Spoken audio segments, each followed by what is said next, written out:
Welcome बच्चों। Gurukul NEET अभ्यास test 4 है, जिसमें आज का टॉपिक ऑप्टिक्स डिस्कस हो रहा है। आपको 1 से 25 क्वेश्चन तक मिल गया होगा। 25 क्वेश्चन के बाद जो 20 क्वेश्चन हैं वो पार्ट 2 में मैं डिस्कस करने चल रहा हूं। ठीक है, तो चलिए क्वेश्चन नंबर 26 से स्टार्ट करते हैं। 25 में पार्ट 1 है, 26 से 45 तक आपका पार्ट 2 में है। तो 26वां क्वेश्चन स्टार्ट करते हैं, देखते हैं क्या है 26वां क्वेश्चन।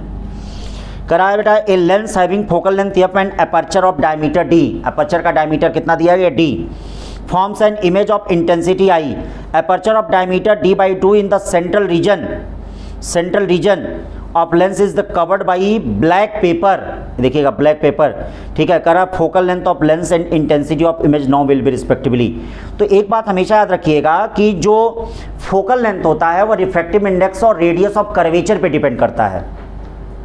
रेडियस ऑफ कर्वेचर पे डिपेंड करता है। ठीक है, और जो इंटेंसिटी होता है वह लाइट ट्रांसमिटिंग एरिया पे डिपेंड करता है।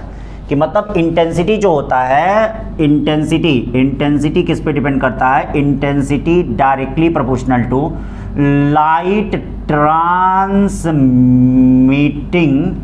एरिया। ये तो हो गया। तो पहले केस में इंटेंसिटी क्या है? A1 directly proportional to A है। मान लो ये लेंस है, देखो बेटा ये लेंस है। ये अगर लेंस दिया गया है तो इस लेंस में ये देखो ये पार्ट है, इसको हमने कवर कर दिया। इस तरह से ये पार्ट जो है हमने क्या किया है, इस पार्ट को हमने कवर कर दिया। देखिएगा ये पार्ट हमने कवर कर दिया है। ठीक है बेटा, इस पार्ट को हमने कवर कर दिया। तो आखिरकार अब जो इंटेंसिटी है वह इसी पार्ट से न जाएगी। तो पहले क्या था? Intensity I1 directly proportional to A था। अब दूसरे केस में I2 क्या होगा? Directly proportional to A minus भाई बचे हुए पार्ट से ही। तो ये d/2 डायमीटर किया, तो d/2 डायमीटर का मतलब एरिया कितना हो गया? A/4 हो गया। देखिएगा अगर डायमीटर d/2 हो रहा है तो इसका मतलब रेडियस भी आपका r/2 हो रहा है, तो एरिया क्या हो जाएगा? A/4 हो जाएगा। तो एरिया A/4 हो जाएगा, यानी क्या बचा? Directly proportional to 3A/4। यानी क्या हो गया? इन दोनों को अगर आप मल्टीप्लाई करेंगे, डिवाइड करेंगे, तो I2 इक्वल टू क्या आएगा? 3I/4। मतलब जो लाइट ट्रांसमिटिंग एरिया है वह 3/4A हो रहा है, जिसकी वजह से इंटेंसिटी पहले की कितनी हो जाएगी? 3I/4 हो जाएगी। 3I/ क्या हो जाएगी? 4 हो जाएगी इंटेंसिटी। यानी याद रखिएगा पहले की 3I/ क्या हो जाएगी? 4 हो जाएगी। अब क्या कर रहे हैं बेटा, इसमें 3I/4 हो गया। और फोकल लेंथ कितना होगा? फोकल लेंथ, ये ध्यान दीजिएगा, फोकल लेंथ यहाँ क्या हो जाएगा? F। क्योंकि फोकल लेंथ में रेडियस ऑफ कर्वेचर में तो कोई चेंज हुआ नहीं है। तो जब रेडियस ऑफ कर्वेचर में कोई चेंज नहीं हुआ तो फोकल लेंथ क्या रहेगा? F का F ही रहेगा, इसमें कोई चेंज नहीं होगा। तो इसमें कौन सा ऑप्शन हो गया? 26 का तीसरा ऑप्शन हो गया। 26 का कौन सा हो गया? तीसरा ऑप्शन हो गया। अब चलते हैं 27वां। चलो भाई 27वां क्या है? चलो भाई 27वां क्या कहा जा रहा है? 27 क्या कहा जा रहा है? चलो भाई देखो 27 कहा जा रहा है। Rainbow is the form due to. आप जानते हैं कि दो प्रकार के रेनबो होते हैं, प्राइमरी एंड सेकेंडरी रेनबो। ठीक है, रेनबो में जो होता है वो TIR और रिफ्लेक्शन होता है। ठीक है भाई, रिफ्लेक्शन। ठीक है, इसमें क्या होता है? TIR पे और रिफ्रैक्शन पे बेस्ड होता है। तो ये जो होता है इंटरनल रिफ्लेक्शन और डिस्पर्जन पे बेस्ड होता है, डिस्पर्जन पे बेस्ड होता है। तो 27 का कौन सा हो जाएगा? दूसरा हो जाएगा, 27 का दूसरा। अब चलते हैं 28 पे क्या कर रहा है। 28 बड़ा अच्छा क्वेश्चन है। देखिए 28 क्या है? 27 का दूसरा हुआ। 28 देख लीजिए। 28 का रहा है the refractive index of material of equilateral prism is √3। Refractive index जो दे रहा है म्यू इक्वल टू क्या दे रहा है? √3 दे रहा है। देखिए रिफ्रैक्टिव इंडेक्स जो है mu equal to √3। The angle of minimum deviation of prism is, the angle of minimum deviation of prism is, minimum deviation का मतलब ΔM पूछ रहा है इक्विलैटरल प्रिज्म का। ए इक्वल टू कितना दिया है? 60 डिग्री। तो ए इक्वल टू 60 डिग्री दिया है। तो अब ये आपको पता होना चाहिए, यहाँ पे ए इक्वल टू 60 डिग्री है। ठीक है, फिर क्या कर रहा है कि the angle of minimum deviation, चलिए बहुत अच्छा फार्मूला आपके पास मालूम है, mu equal to sine ΔM plus A/2 upon sine A/2। क्यों भैया? म्यू कितना है? √3 है। बोलिए म्यू √3 है। ए क्या है? साइन 60। साइन 60 क्या होगा? साइन 30। साइन 30 कितना हो जाएगा? 1/2। और ये क्या हो गया? साइन ΔM प्लस A/ कितना हो गया? 2। ये 1/2 इधर आया, कितने की वैल्यू हो जाएगी? √3/2 साइन 60 की वैल्यू हो जाएगी।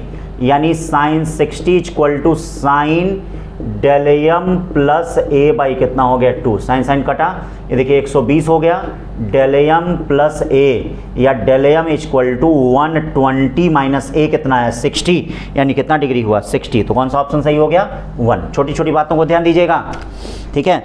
अब क्या कहने का मतलब है, 29 क्वेश्चन क्या कर रहा है, light travel through a glass plate of thickness T, light travel through a glass plate with the thickness T having the refractive index mu. If the c is the velocity of light in vacuum, the time taken to light to travel this thickness of glasses.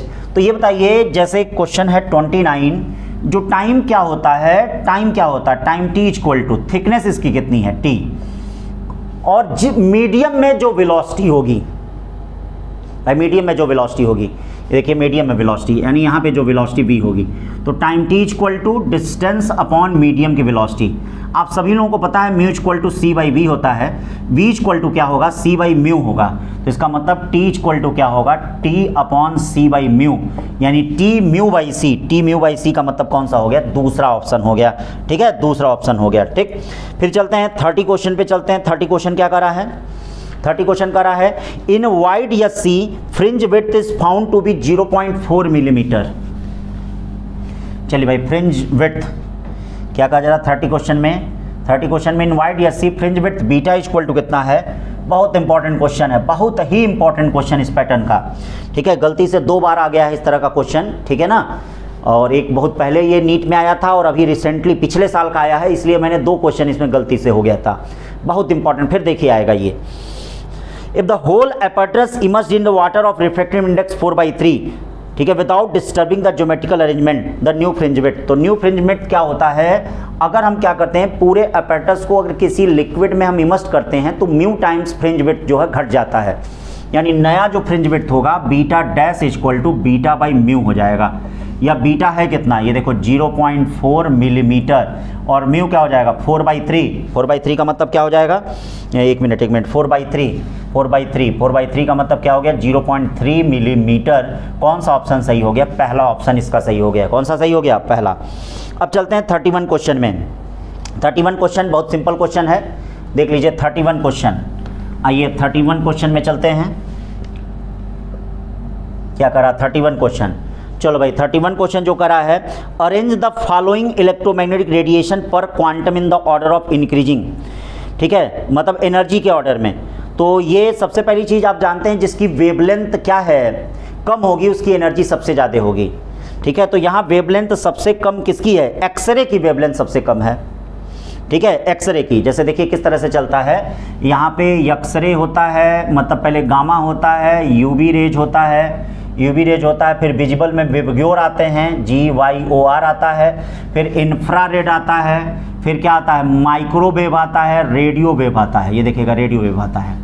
तो देखिए सबसे कम wavelength किसकी है, सबसे कम lambda x की है, उससे ज़्यादा किसका होगा, कौन कौन कलर दिया है, ब्लू लाइट दिया है, येलो लाइट दिया है, फिर ब्लू लाइट का होता है, फिर उससे ज़्यादा किसका होता है, येलो लाइट का होता है, ये देखिए, और उससे ज़्यादा किसका वेवलेंथ होता है, उससे ज़्यादा क्या होता है, ये देखिएगा रेडियो वेव का होता है। क्या होता है, आप जानते हैं कि E equal to HC upon lambda, सबको पता है। तो जिसकी वेवलेंथ कम होती है उसकी एनर्जी क्या होगी, ज़्यादा।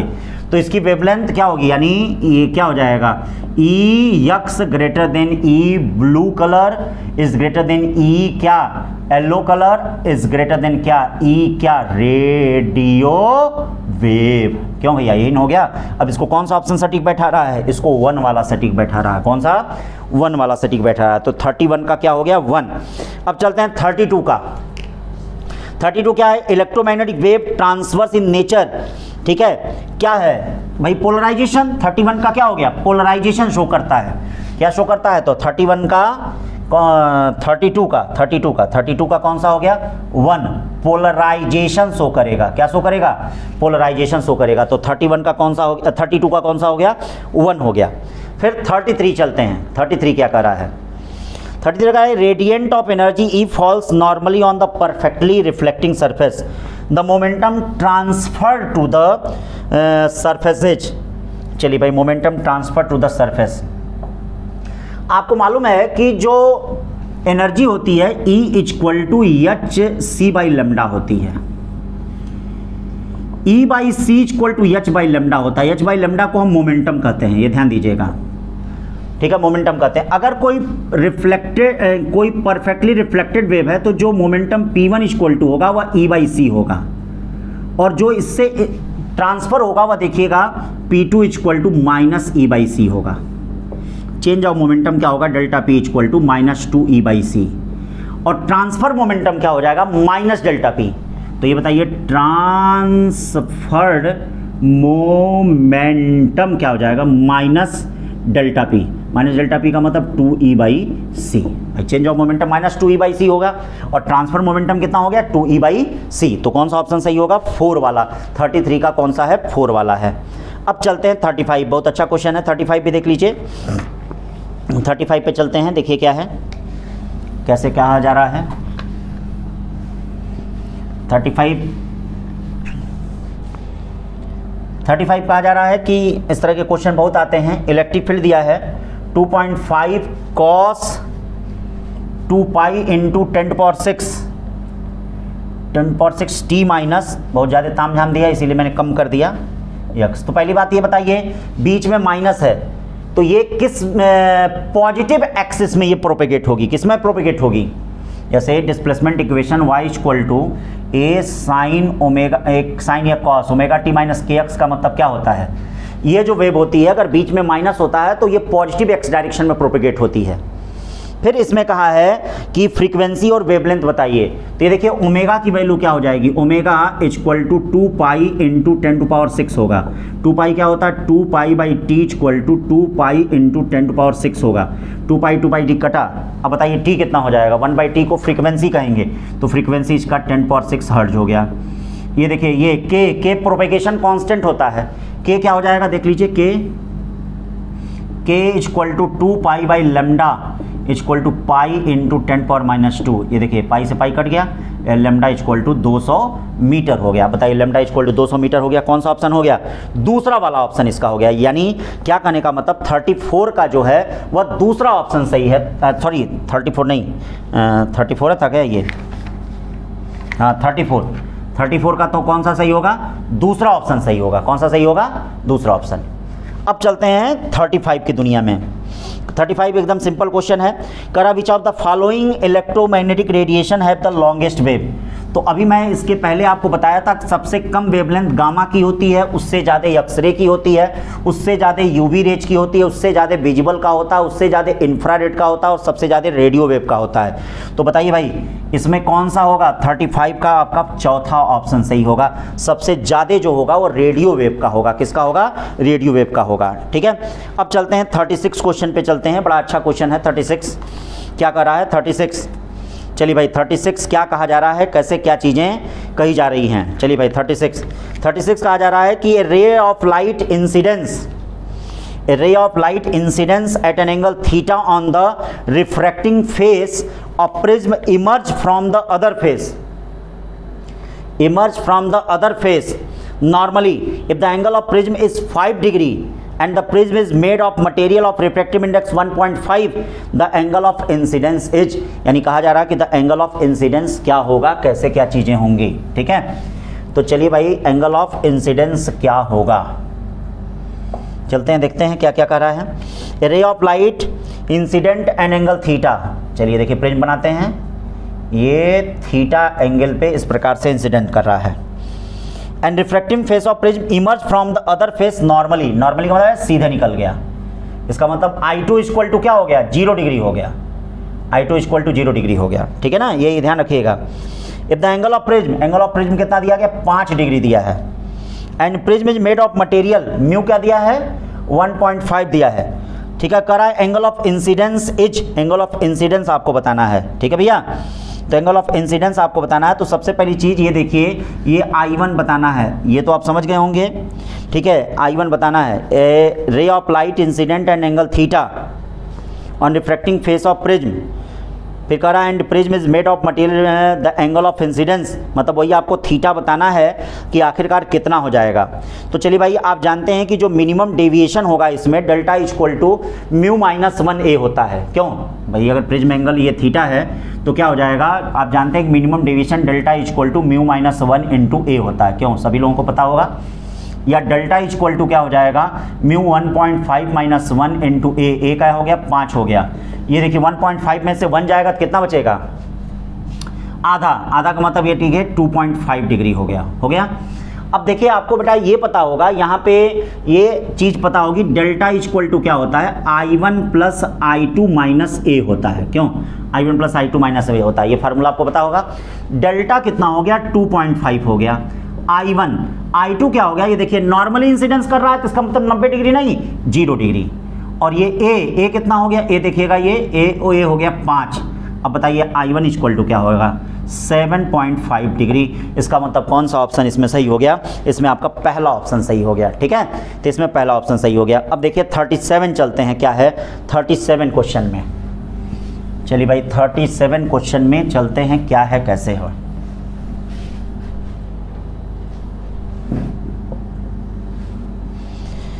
कर रहा है, there are certain material develop in the laboratories which had पे negative refractive index, ray incident from air medium 1 into such a medium 2 shall follow a path given by. ठीक है, कौन सा पाथ फॉलो करेगा। तो देखो बेटा है क्या, जैसे मान लीजिए कोई भी रे, जैसे ये μ1 है और ये μ2 है, अगर μ1 और μ2 पॉजिटिव होते हैं तो याद रखिएगा ये अगर एंगल ऑफ इंसिडेंस है तो ये ऐसे होगा एंगल ऑफ रिफ्रैक्शन।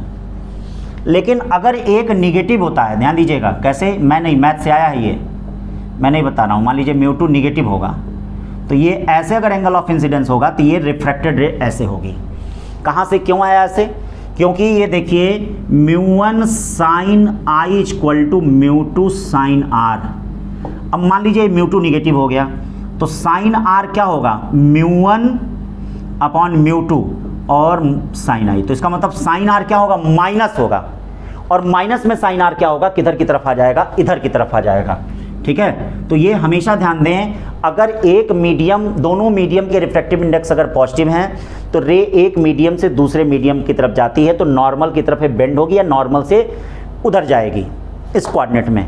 लेकिन अगर ये निगेटिव हो गया तो ये इधर आ जाएगी। ठीक है, ये इधर आ जाएगी, ये ध्यान रखिएगा, ये इधर आ जाएगी। क्यों, देख लीजिए, क्योंकि साइन आर क्या हो रहा है, निगेटिव। तो इसका कौन सा ऑप्शन होगा, 37 का फर्स्ट वाला सही होगा। 37 का कौन सा सही होगा, फर्स्ट वाला सही होगा। ठीक है ना।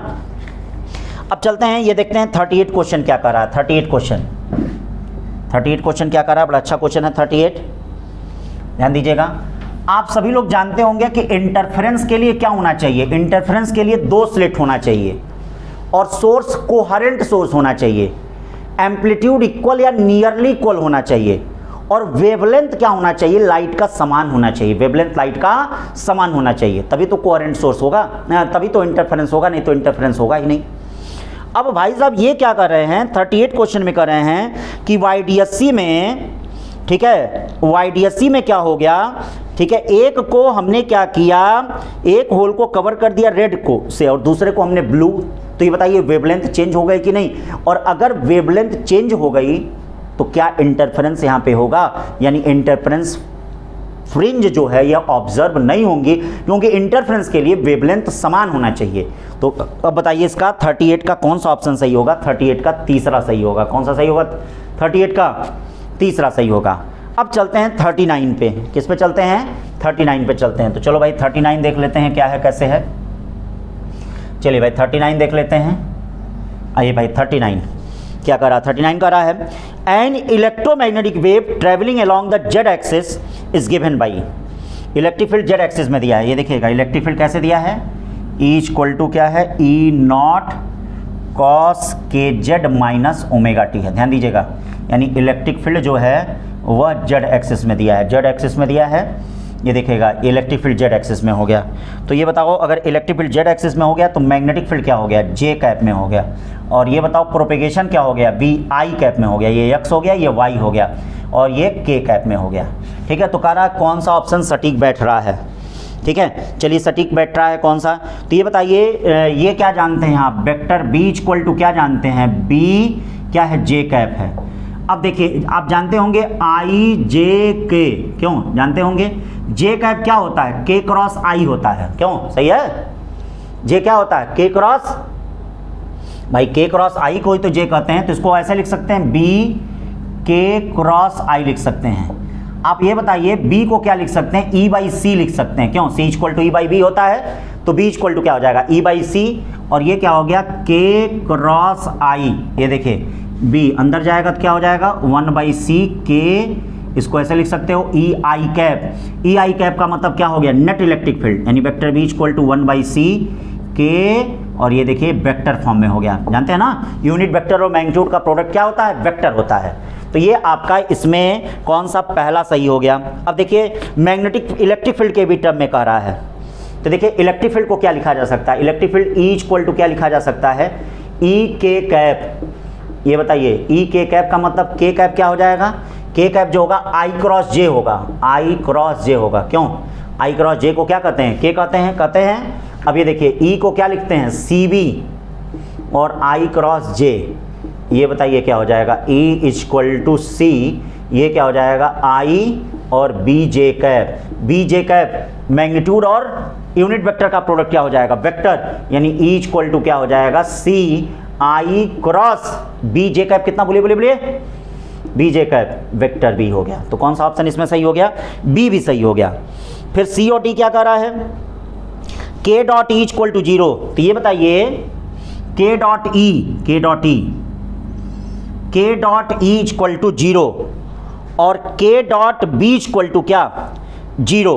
भाई ये तो कहा जा रहा है के डॉट ई और के डॉट बी इक्वल टू क्या, 0। ये देखिए इलेक्ट्रिक फील्ड जो प्रोपेगेशन है वह किस दिशा में है, बी क्रॉस के। एक मिनट, थोड़ा सा दिक्कत हो गया है, ये बेटा प्रोपेगेशन के कैप में है, गलती हो गई है थोड़ा, सॉरी मैंने ध्यान नहीं दिया। इलेक्ट्रिक फील्ड आपका, ठीक है, इलेक्ट्रिक फील्ड आपका आई कैप में दिया है, ध्यान दीजिएगा, इलेक्ट्रिक फील्ड आई कैप में दिया है, सॉरी, इसको आई कैप ले लीजिए, इसको के कैप ले लीजिए, गलती हो गई भाई, अब पूरा सब गड़बड़ हो जाएगा, ये ई आई कैप हो जाएगा।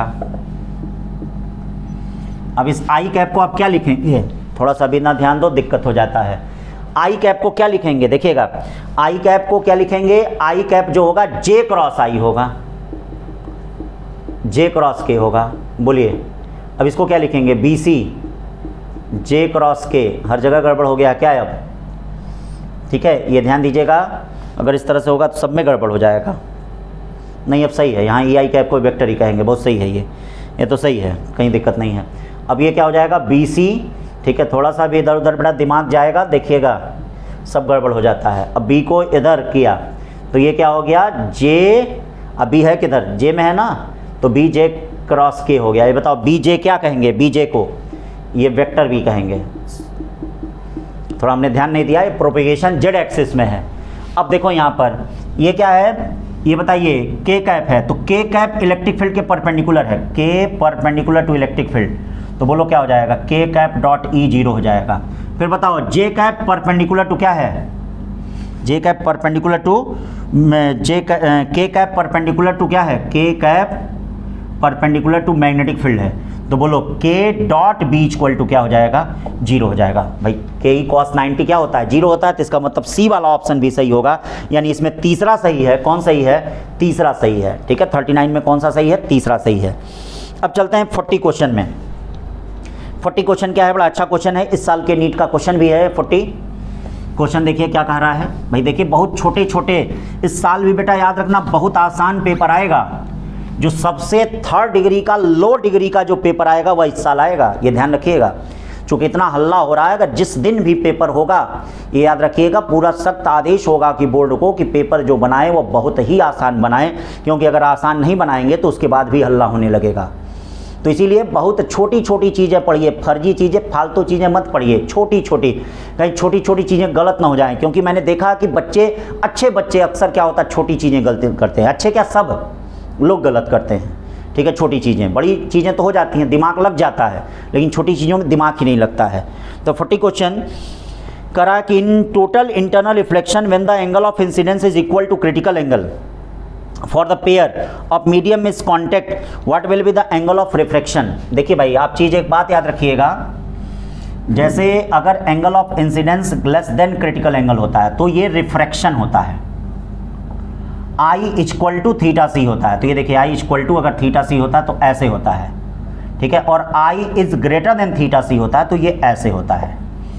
तो क्वेश्चन में क्या कह रहा है, क्वेश्चन में क्या कह रहा है, in T I R angle of incidence is equal to critical angle, angle of incidence equal to critical, तो angle of pair of median contact what will the angle of refraction. तो अगर ये है आई थीटा सी के बराबर है तो ये वाला केस होगा, आई इक्वल टू थीटा सी, तो ये देखिए एंगल ऑफ रिफ्रैक्शन कितना हो जाएगा 90 डिग्री, एंगल ऑफ रिफ्रैक्शन कितना हो जाएगा 90, तो 40 का कौन सा सही हो गया 4 वाला। अब चलते हैं 5 क्वेश्चन और बचे हैं उनको देख लेते हैं। क्या है 41 क्वेश्चन क्या कह रहा है, देखिए ध्यान दीजिए 41 क्वेश्चन जो कर रहा है, 41 कर रहा है कि in double slit experiment when the light of wavelength 400 nanometre use to the angular width of minima formed, ठीक है, 1 metre away found 0.2 degree, what will be the angular width of first minima if the entire experiment apparatus immersed in the water। तो मैंने आपको बताया था कि अगर किसी भी apparatus को किसी मीडियम में डुबाएंगे तो इसका जो फ्रिंज विड्थ होगा beta dash equal to beta by mu हो जाएगा। तो पहले क्या है थीटा डैश, चूंकि एंगुलर फ्रिंज है तो theta dash equal to theta by mu, theta कितना हो जाएगा 0.2 अपॉन 4/3, यानी क्या होगा 0.15। कौन सा ऑप्शन सही हो गया, दूसरा वाला। फिर क्या कर रहा है 42 क्या कर रहा है, देखिए 42 कह रहा है कि an equiconvex lens has power P, एक इक्वी कॉन्वेक्स लेंस है जिसका पावर पी है, it is cut into 2 symmetrical half, यानी ये 2 सिमेट्रिकल हाफ में कट कर रहा है। ये देखिए ये 2 सिमेट्रिकल हाफ में कट कर रहा है, ठीक है, क्या हो जाएगा। तो सबसे पहली चीज ये बताइए, ये ऐसे काट रहे हैं, ये लेंस ऐसे है, याद रखिए ऐसे काट रहे हैं, ऐसे, तो ऐसे काटने पे फोकल लेंथ पे कोई फर्क नहीं पड़ता है, तो पावर भी वही रहेगा। लेकिन यही अगर ऐसे काटते हैं तो देखिए रेडियस ऑफ कर्वेचर चेंज हो जाती, तो रेडियस ऑफ कर्वेचर चेंज होता तो प्रत्येक का फोकल लेंथ 2f हो जाता, प्रत्येक का फोकल लेंथ 2f होने का मतलब आपका पावर भी चेंज हो जाता। तो अगर हम ऐसे काट रहे हैं तो पावर पे कोई चेंज नहीं, कोई इफेक्ट नहीं पड़ता है, फोकल लेंथ पे कोई इफेक्ट नहीं पड़ता है, क्योंकि आपका रेडियस ऑफ कर्वेचर वही रहेगा, म्यू वही रहेगा, तो आखिरकार फोकल लेंथ बदलेगा कहाँ। लेकिन यहाँ रेडियस ऑफ कर्वेचर बदल जाएगा, इसीलिए फोकल लेंथ चेंज हो जाता है। तो ऐसे काटने पे देखिएगा पावर हमेशा पी ही रहेगा। तो 42 का कौन सा है आपका 4 वाला ऑप्शन है, कौन सा है 4। फिर देखिए यहाँ 43 बड़ा अच्छा क्वेश्चन है, 43 भी बहुत अच्छा क्वेश्चन है। देखिए क्या कह रहा है 43,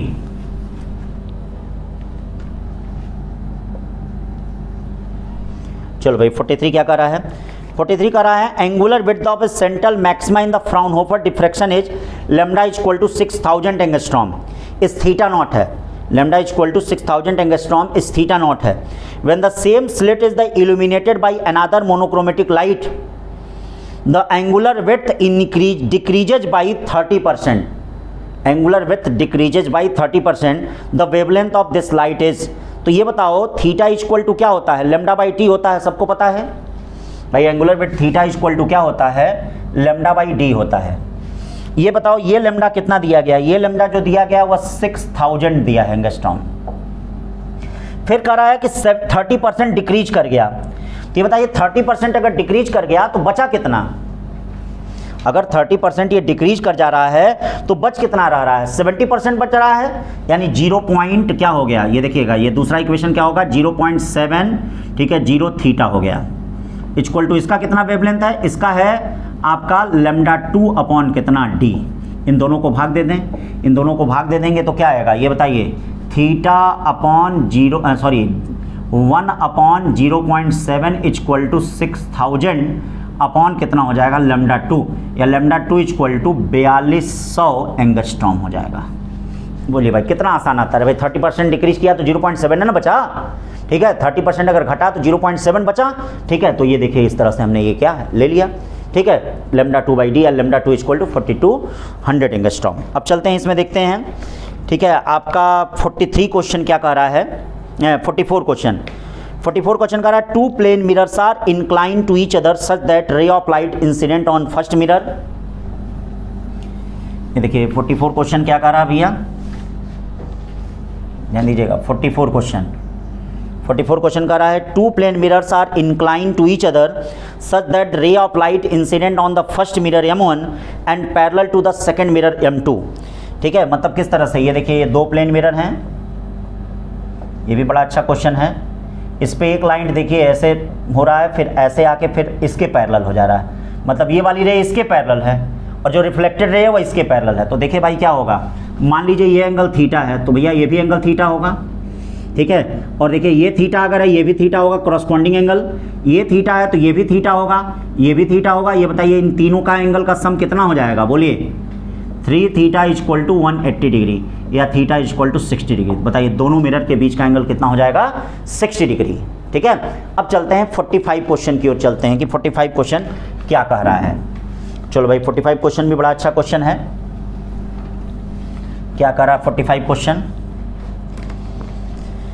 45 क्वेश्चन कह रहा है कि in the interference pattern is obtain with the two coherent light source of intensity ratio n। अच्छा, टू कोहेरेंट सोर्स है, उनके इंटेंसिटी रेशियो क्या है, I1/I2 इक्वल टू क्या है, I1/I2 इक्वल टू n है। इसका मतलब क्या हो गया, इसका मतलब I1 equal to I2 n हो गया। ठीक है, ये तो है। फिर कहा क्या जा रहा है, कहा जा रहा है कि find the ratio of maximum intensity minus minimum intensity upon maximum intensity plus minimum intensity. इसी का रेशियो आपको फाइंड करना है। तो ये बताओ बच्चों, यानी I max minus I minimum upon I max plus I minimum बताना है। तो बताइए I मैक्स क्या होगा, root I1 plus root I2 का होल स्क्वायर, और माइनस I मिनिमम क्या होगा, root I1 minus root I2 का होल स्क्वायर अपॉन ये क्या होगा, root I1 plus root I2 का whole square plus root I1 minus root I2 का। भाई I मैक्स यही तो होता है, maximum intensity root I1 plus root I2 का होल स्क्वायर। अब देखिए जरा इसको जरा सॉल्व कर लीजिए। यहाँ सॉल्व करेंगे तो क्या आएगा बताइए, इसको जरा सॉल्व करते हैं। I1 plus I2 plus 2 root I1 I2 और minus I2 plus 2 root I1 I2। क्यों, यही हो गया। यहाँ क्या हो गया, I1 plus I2 plus 2 root I1 I2 और ये क्या हो गया, plus I1 plus I2 minus 2 root I1 I2। क्या कटा, कटा कटा, और यहाँ क्या कटा, खटा खटा खटा कट गया। क्या बचा, 4 रूट I1 I2, या ये क्या हो गया, 2 रूट I1 प्लस I2 हो गया। ये कट गया तो क्या बचा, ये बचा 2 root I1 I2 upon I1 plus I2 बचा। अब बताओ दोनों का रेशियो क्या, I1 I2 का n है। ठीक है, फर्स्ट अपॉन सेकंड, तो I1 की जगह हम क्या रखेंगे, I2 n रखेंगे। ठीक है, कुछ दिया होगा, किस टर्म में दिया होगा, जरा ऑप्शन देख लेते हैं। हाँ, ऑप्शन उसी तरह से दिया है। ठीक है, तो I1 की जगह I2 n रखते हैं। चलिए भाई रखते हैं, 2 रूट में क्या हो जाएगा, I2 n अपॉन I1 की जगह क्या है, I2 n प्लस I2। ये देखिएगा I2 कॉमन हो गया, बचा क्या, 2 root n upon n plus 1। तो कौन सा ऑप्शन हो गया भाई, कौन सा ऑप्शन हो गया, 45 का हो गया आपका। ये ध्यान दीजिएगा, 45 का आपका दूसरा वाला ऑप्शन हो गया। ठीक है भाई, तो इस तरह से बच्चों मैंने आपको 45 क्वेश्चन का पार्ट बता दिया, 2 पार्ट में। इसको अच्छे से आप लोग देख लीजिए, इसी पैटर्न की आप लोग तैयारी करिए।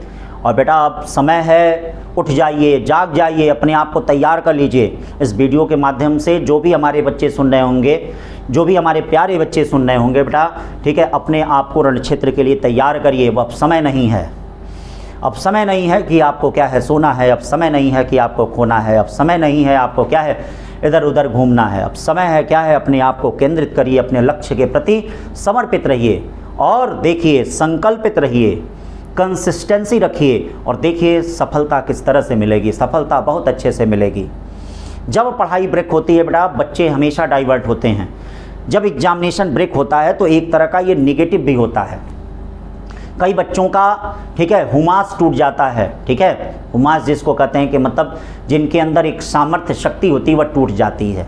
लेकिन नहीं, आप इसके साथ क्या है, अपने आप को तैयार रखिए। ठीक है, और जो भी चीज़ें हैं पढ़ाई की उनको अपने प्रति लगाइए और छोटा छोटा चीज़ पढ़िएगा। इस बार के पेपर का पैटर्न देखिएगा, ज़रूर आसान आएगा, पूरा मुझे उम्मीद है, क्योंकि जब जब ऐसे चीज़ें आती हैं जहाँ भी झंझटें प्रॉब्लम आती हैं वहाँ पेपर का पैटर्न उस साल क्या है आसान देते हैं। तो आसान पेपर का पैटर्न देगा तो कट ऑफ ऊपर जाएगा, यानी पढ़ेंगे नहीं तो दिक्कत है। अब ये नहीं कि पेपर का पैटर्न कठिन आएगा थोड़ा सा नीचे जाएगा, मतलब दोनों प्रॉब्लम है, दोनों दिक्कतें हैं। देखिए आसान आएगा तो इसका मतलब क्या है, कट ऑफ ऊपर जाएगा, कठिन आएगा तो कट ऑफ नीचे जाएगा। पढ़ना आपको दोनों स्थिति में है, पढ़ने वाले ही बच्चे दोनों स्थिति में सेलेक्ट होते हैं, आसान और कठिन वाले नहीं सेलेक्ट होते हैं। तो दोनों स्थिति में आपको क्या है पढ़ना है, चाहे पेपर कठिन आए चाहे पेपर आसान आए। बहुत बच्चे कहते हैं पेपर आसान आएगा, ठीक है आसान आएगा, चलो 95% कट ऑफ ला दो, नहीं आ पाता है सबका। कठिन आएगा तो क्या है 70% पे, तो अपने से एडजस्ट कर जाती है मेरिट। लेकिन हाँ सेलेक्ट कौन होता है, पढ़ने वाला, आसान कठिन खोजने वाला नहीं होता है। ठीक है, तो आज के लिए थैंक यू। अब अगले टेस्ट के लिए तैयार करेंगे, अगले टेस्ट के लिए हीट के लिए होगा। ठीक है, थैंक यू।